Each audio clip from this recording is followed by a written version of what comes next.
I used to think competence was love. If something broke, I fixed it. If something looked suspicious, I explained it. If someone asked questions, I answered them before they could finish asking. So when my husband chipped another tooth and said he'd slipped on the back steps, I didn't interrogate the physics of it. I scheduled the dentist. The office smelled like antiseptic and mint neutral. Predictable. He sat in the chair scrolling through his phone while the hygienist made small talk. I handled the paperwork. I always handled the paperwork. The dentist came in, professional and brisk. She took the X-ray. We waited. She stared at the screen longer than she should have. At first, I thought she was being thorough. Then I noticed she wasn't blinking much. Her jaw had tightened. Not alarmed, just calculating. She asked him how the accident happened. Fell, he said easily. Steps. She nodded once. Then she asked, and the fracture last year? He hesitated. Basketball. I filled in the gap. He's clumsy. She didn't smile. She asked for another image. When it appeared, she leaned closer. I saw the faint outline of multiple healed fractures along the jawline. I don't read X-rays, but even I could see repetition. Mrs. Ahmed, she said quietly, "May I speak with you?" The hallway outside the exam room was too bright, the kind of lighting that exposes pores and doubt. She lowered her voice. "This isn't from one accident." I felt something inside me stiffen. Defensive reflex. She's just unlucky. She shook her head. The pattern is consistent with repeated impact in the same area, over time, months, maybe years. My brain tried to reorganize that sentence into something harmless. "How many times has this happened?" she asked. "Maybe 2," I said. Then I heard myself and corrected it. "I mean, I don't know. Why?" She held my eyes calm, not accusing. "I need you to stay right here. I'm calling the police. Do not leave." The words didn't sound dramatic. They sounded procedural. I felt the floor tilt, not from fear of arrest, but from loss of control.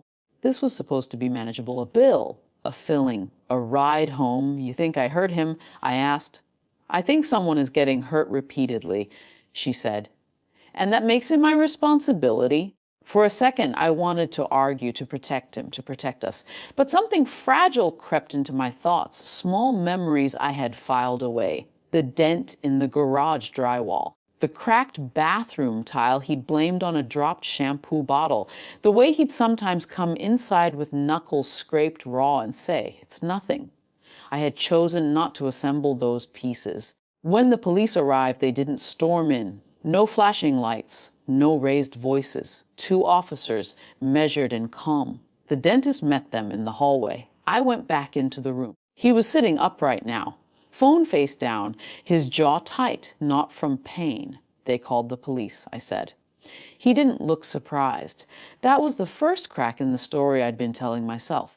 The officers spoke to him first, asked about the injuries, asked about safety at home, asked if he felt threatened by anyone.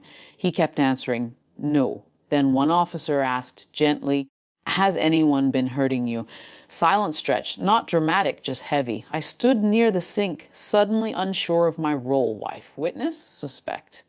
He finally said, "No one's hurting me." The officer waited. He swallowed.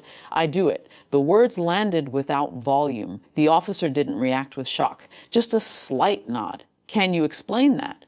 He stared at the floor. "Sometimes I hit things." "What things?" "Walls." "Why?" He hesitated. For a moment, I thought he would retreat back into humor, into dismissal.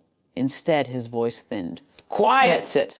No one asked what it was. They didn't need to. The dentist stood in the doorway. The officer explained that repeated self-inflicted injury still required documentation. There would be a report, a mandatory mental health evaluation. Resources, no handcuffs, no accusation toward me, just structure. That was the moment control shifted. For years, our marriage had been a sealed room. If he spiraled, I contained it. If he broke something, I replaced it. If he bled, I drove. I thought that was loyalty. But watching a stranger hand him a referral card, I realized I had been protecting a pattern, not a person. On the drive home, he held gauze against his gum. I kept my eyes on the road. "I didn't want you to think I was weak," he said finally. I didn't answer right away. Weak wasn't the word that came to mind. I thought if I handled it, he continued, it wouldn't spill into everything else.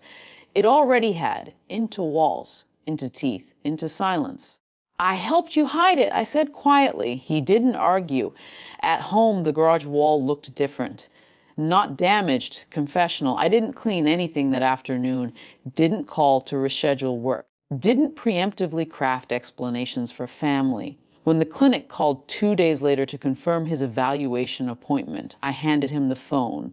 You talk, I said. He did. It was a small thing, but it felt like removing myself from a role I had outgrown. We went to the evaluation together.